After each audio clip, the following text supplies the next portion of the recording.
Belarus'la biz haçan soruşur ki, yaxşı siz məlumatı necə, hansı, hardan aldınız deyib çətinliklə. Çox çətinliklə. İnsanlar qorxurlar.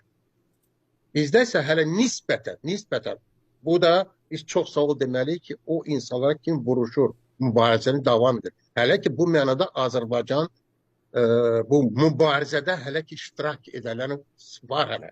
Deyir ki, onların Yeri sayı gəlmişkən, azalır. doğrudan indi belə çıxır ki, postsovet məkanında bizim müqayisə etdiyimiz əlbəttə ölkələrin miqyasında Azərbaycan adamları, Azərbaycan müxalifəti daha qabarıq görünür, yəni daha parlaq.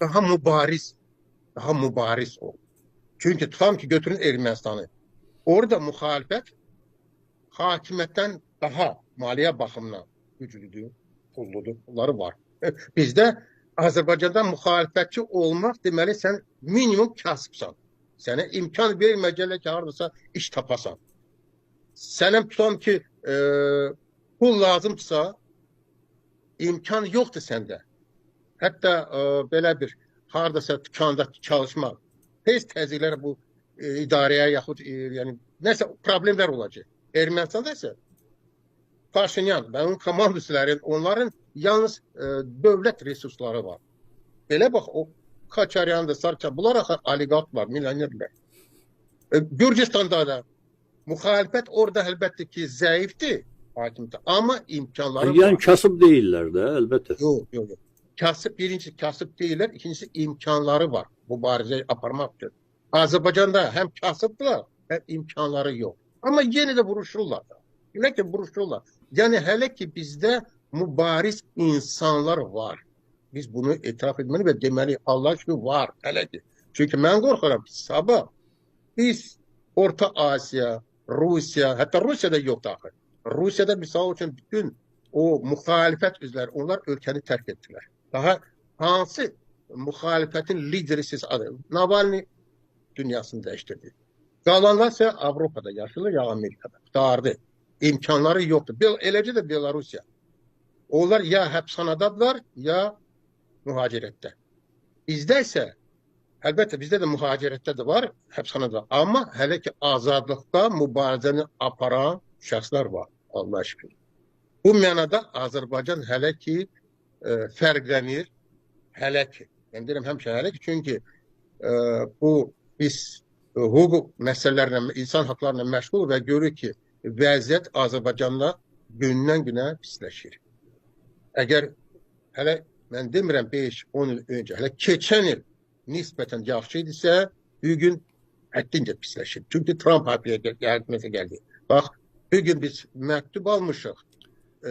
Sən demə, dünyada biz adətən Azərbaycan sayt məkandan danışır, amma dünyanı götürsə, Afrika, Asiya, Latin Amerika götürsə, orada bir çox hüquq, insan haqlarına məşğul olan qurumlar, indi qurumların vəziyyəti pisləşir.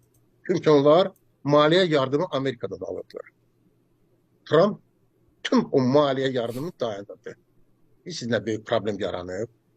Bu böyük bir problemdir. İndi bu problemlərlə bağlı indi diskusiyalar gedir ki, Əslində bu baxımdan bir xeyli uğurlu vəziyyətdə, uğurlu dırnaq arasında deyilən vəziyyətdə, yəni Azərbaycan müxalifəti. Çünki Azərbaycan müxalifəti yazır, heç vaxt qrant falan belə şeylər də olmuyor.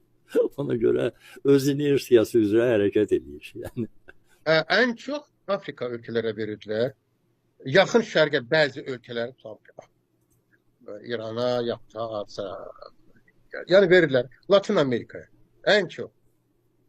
Keçmiş Sovet məkanlar demək olar ki vermirdilər ya da verirlər digər məsələlərlə bağlı. İnsan haqlarına yox, digər məsələlərlə bağlı məlumatlar verirlər, grantlar verirlər.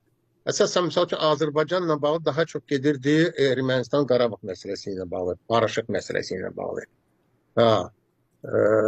Amma indi biz çox Trump hakimiyyətə gələndən sonra o hesab edir ki, demokratik məsələlər lazım deyil. Hər şey dayanırıq və ümumiyyətlə vəziyyət pisləşib.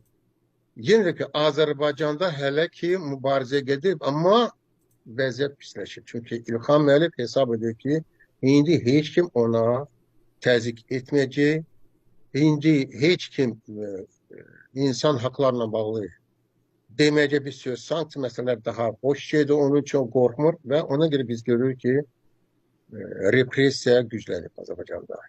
Ya bir gün görerik ki Azerbaycan, ben istemezdim ki bu olsun ama Türkmen, ikinci Türkmenistan. Biz o yolu seçtik. Bir Türkmenistan. gün də çox təəssüf görə bilərik ki, doğrudan doğruya Evet. tükan bağlandı və salam. Hele ki yine ki mübariz insanlarımız var. Biz onlara her gün çok sağ ol demeliyiz. Ama başa düşmeliyik ki eğer cemiyet bu insanlara yardım etmese, kömek etmese, onda bir gün onlar, bu insanlar, diğer insanlar uyanıp görürler ki onlar Türkmenistan'da yaşıyorlar.